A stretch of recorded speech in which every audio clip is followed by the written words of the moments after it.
Salut tout le monde, c'est Vince. Alors aujourd'hui, nouvelle vidéo spéciale critique sur des jeux que j'avais déjà parlé dans une précédente vidéo, c'est où j'avais mis ça il y a à peu près entre 2-3 ans, et il s'agit des jeux Mugen. Alors, qu'est-ce que des jeux Mugen? Eh ben, je vais vous l'expliquer. Donc, j'ai pas besoin de vous préciser que les jeux Mugen sont, comment dirais-je, des jeux, des jeux de baston en 2D qui ont été créés à partir de logiciels. Alors, j'avais déjà présenté, comment dirais-je, j'ai déjà fait une vidéo critique sur ces jeux. C'est celle-là, c'est Porky Pig 572 spécial critique les jeux Mugen. Donc, s'il le faut, je mettrai en bas de la description si vous voulez voir cette vidéo. Alors, ça a l'air de rien, mais franchement, les jeux Mugen, mais franchement, c'est un peu comme une sorte de bouffée de fraîcheur, si je peux vous dire mon avis. Voilà, donc c'était donc l'explication donc les jeux Mugen. Et maintenant, on va s'intéresser à divers combats parce que il y en a certains qui sont, ma foi pas mal. J'ai l'impression d'assister à des combats de Pokémon façon catch. Et si vous êtes des passionnés de jeux Mugen, n'hésitez pas, comment dirais-je, à consulter YouTube. D'ailleurs, YouTube en regorge de ces vidéos, mais franchement, ça vaut vraiment le coup de regarder. Hein. Et pourtant, il y a tout, hein, mais vraiment tout. Hein. Tenez, par exemple, il y a Machuli contre Zangief, What. Là, on a Goku contre la Horror Team. Ou sinon, il y a aussi... Ah, attendez, ah oui. Imagine, si je vous prends un autre personnage qui existait dans les films genre, tiens, l'Adonimus Rex. Attendez, je vais voir si je peux vous le trouver. Voilà. Non, parce que... il existe... Non, non, c'est pas des conneries. Il y a vraiment des jeux Mugen avec ce dinosaure. Non, non, c'est pas des conneries. Regardez, je vais vous montrer.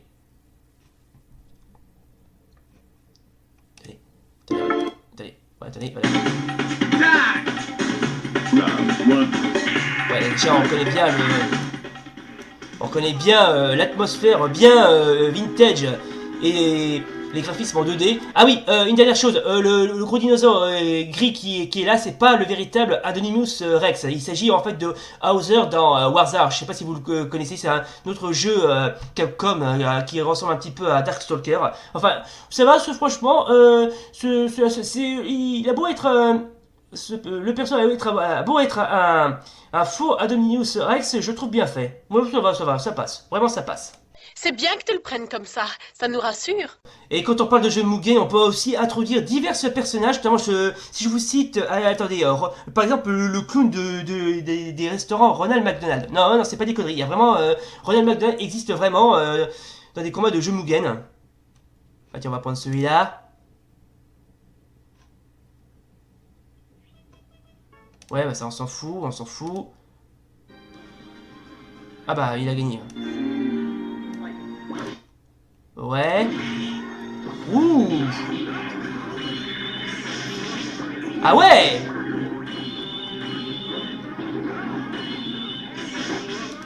Ah ouais, bon, très, oui, ça va, ça passe, ça passe. Oui, franchement, ça passe. Bon, par contre, je vois pas trop l'utilité d'intégrer Ronald McDonald dans les jeux Mugen, mais bon, ça va, ça peut passer. Mais on peut faire pire encore. Si je vous cite Bob l'éponge, eh ben non, il existe aussi des jeux Mugen avec Bob l'éponge, justement. Bah tiens, je vais prendre celui-là. Ah, il fait équipe avec les Gunballs. Oh, bah, ça promet. Oh, ça promet. Chaque semaine, je reçois des produits frais, variés, de saison. C'est hyper simple, je n'ai plus qu'à cuisiner. Oui, merci la publicité, on s'en bat les couilles. Hein. Bon, voilà, donc ça c'est les personnages des Gunballs. Et le mec de droite, c'est bien Bob l'éponge. Voilà. Oui, on rappelle la discussion.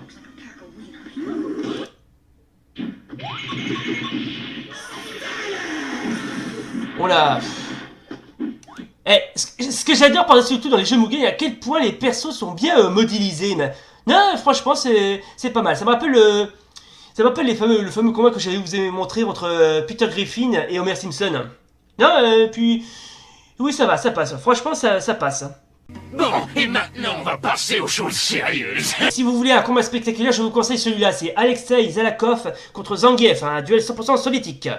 Alors oui, Alexei Zalakov, c'est le mec de gauche, c'est lui qui est présent dans le jeu Slam Master, qui est un jeu de catch édité par Capcom. Et de droite, c'est Zangief, ouais, le fameux Zangief. Toujours aussi populaire celui-là d'ailleurs. Alors. Ouais, vas-y. On commence super fort. Oh là. Ok. Ah oui, je sais pas si vous l'avez remarqué, mais bon, on est à Moscou. Or, le décor qu'il y a en arrière-plan, ça vient du jeu. C'est le niveau de, comment dirais-je, de Rasputin dans World Hero Jet, édité par SNK, si je dis pas de conneries. Ouais. D'ailleurs, on voit bien très clairement qu'on est en Russie, parce que là, regardez, là on va percevoir Boris Yeltsin qui tient le drapeau national russe, et juste derrière lui, c'est Gorbatchev. Bah oui, c'est logique, parce que étant donné que dans les années 90, l'URSS n'existe plus, c'est la Russie qui a pris sa place. Donc c'est quasiment Yeltsin qui a pris la place de Gorbatchev, quoi. Ouais, ça va. Ouais, ça va. Franchement, pour un duel post-soviétique, c'est pas mal. Ok, ben visiblement c'était vraiment le combat le plus spectaculaire que j'ai jamais rencontré. Mais il y en a d'autres aussi. Imaginez si par hasard on prend un autre type de combat entre, tiens, Gueule d'Argile, enfin Clayface de l'univers de DC et l'Homme Sable dans Marvel. Ben il suffit qu'on affronte les deux et ça donne ça.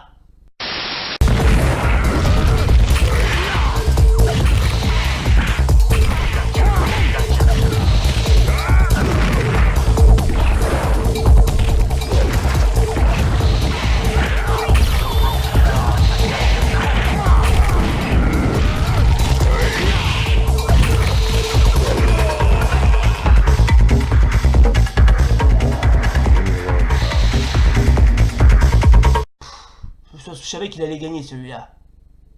Et si vous voulez avoir un combat assez spectaculaire et bien bourrin, bah, je vous conseille celui-là.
Wow, ah ouais, vraiment, mais Fus Rosa quoi, le mec. Hein.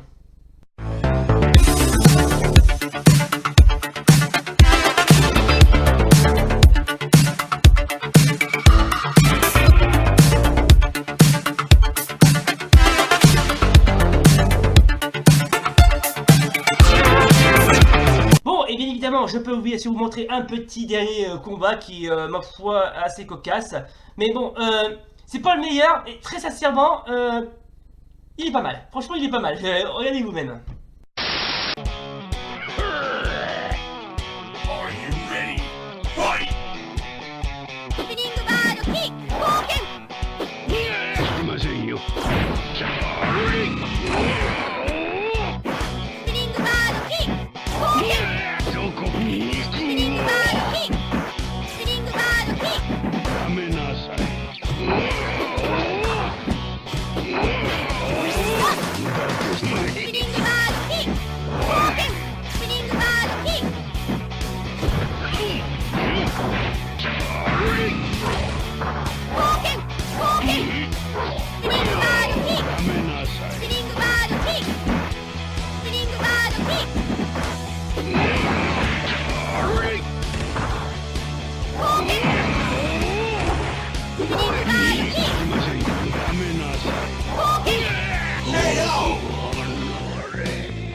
Chun-Li wins!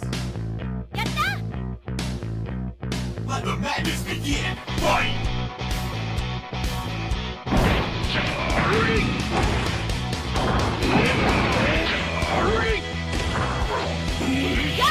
Yeah!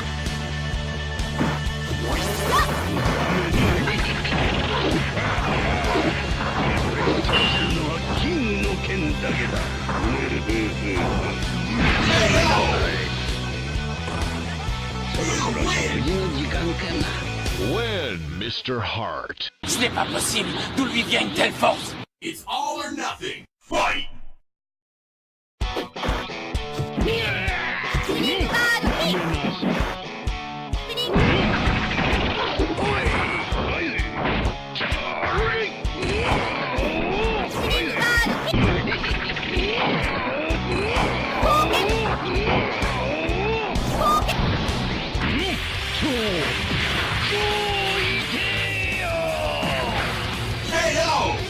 Fatal KO.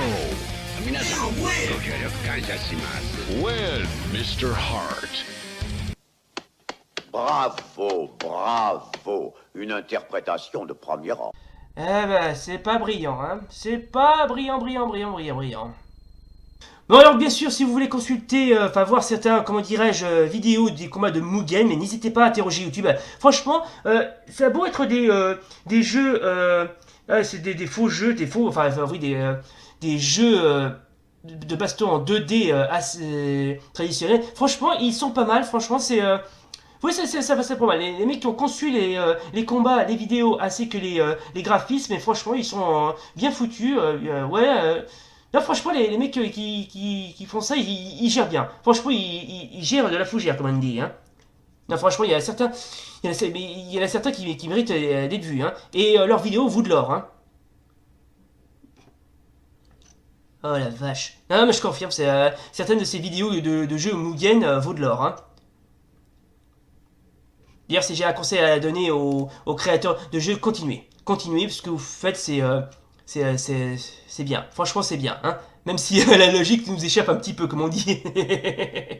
Voilà donc les gens, c'est donc la fin de cette vidéo critique consacrée au jeu Mugen 2. Oui, parce que comme je vous rappelle, c'est la suite de la vidéo où j'avais pas fait une vidéo critique sur la précédente vidéo sur les jeux Mugen. Donc raison de plus pour en parler parce que j'adore ça et parce que j'adore ça. Voilà donc c'est donc la fin de cette critique sur les jeux Mugen. Alors si vous voulez tester certains de ces jeux, j'essaierai de voir si je peux vous en trouver quelques-uns et que je mettrai en bas de la description si vous voulez tester, on ne sait jamais. Hein. Voilà donc c'est donc la fin donc de cette vidéo. Donc si la vidéo vous a plu, n'oubliez pas le pouce bleu et l'abonnement et d'ici là, salut.